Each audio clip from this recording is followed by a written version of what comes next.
Alors, une opération militaire majeure juste aux portes de Kinshasa, des dizaines de combattants arrêtés, qu'est-ce qui se passe exactement dans le coin? Aujourd'hui, on va décortiquer ensemble les faits et les enjeux de cette mission, qui est absolument cruciale pour la sécurité en République démocratique du Congo.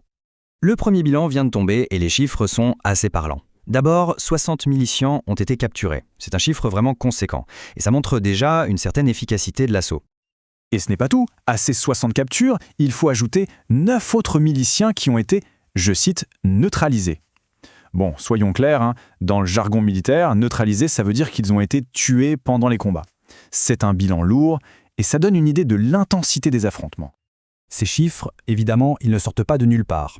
Ils sont le résultat direct d'une grosse offensive militaire menée dans le secteur de Kingatati, qui se trouve juste à l'est de la capitale. On ne parle pas d'une petite escarmouche, là. C'est une vraie action coordonnée, planifiée. Et qui est à la manœuvre? Ce sont les forces armées de la République démocratique du Congo, les FARDC. D'ailleurs, les communiqués officiels insistent sur le terme de vaste opération. Ce choix de mots est tout sauf anodin. Il est là pour projeter une image de force et de détermination. Bon, pour bien comprendre ce qui se joue sur le terrain, il faut regarder qui sont les deux camps qui s'affrontent. C'est assez simple. D'un côté, on a les forces gouvernementales, les FARDC donc. Et, point très important, des unités d'élite ont été déployées. Ça nous indique que l'état-major prend cette menace très très au sérieux. Et en face d'elle, qui trouve-t-on? Un groupe armé bien identifié, les miliciens Momondo. Petite précision, mais elle est fondamentale. Les FARDC, c'est bien l'armée officielle de la RDC. C'est essentiel de le rappeler, parce que dans une région où opèrent des dizaines et des dizaines de groupes armés, cette distinction fait toute la différence. Ici, c'est bien l'État qui agit. Mais alors, la question qu'on se pose tous, qu'est-ce qui a bien pu déclencher une opération d'une telle ampleur? Pourquoi maintenant? Et pourquoi précisément à cet endroit? Eh bien, la justification officielle, elle est sans aucune ambiguïté. C'est une réponse directe à l'insécurité grandissante qui gangrène littéralement les abords de Kinshasa.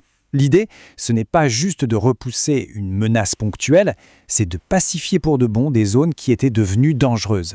C'est toute la ceinture de sécurité de la capitale qui est en jeu. Mais en réalité, l'ambition des autorités va bien plus loin qu'une simple action punitive. L'objectif visé est beaucoup plus large. Et ça, on le voit très bien dans leur communication officielle. Voilà, c'est cette phrase qui est clé. Écoutez bien les mots, jusqu'au rétablissement total de la sécurité.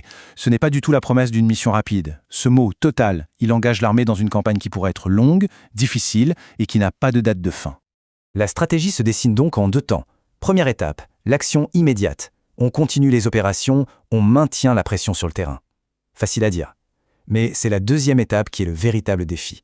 Comment transformer cette victoire tactique en une paix qui soit vraiment durable et totale?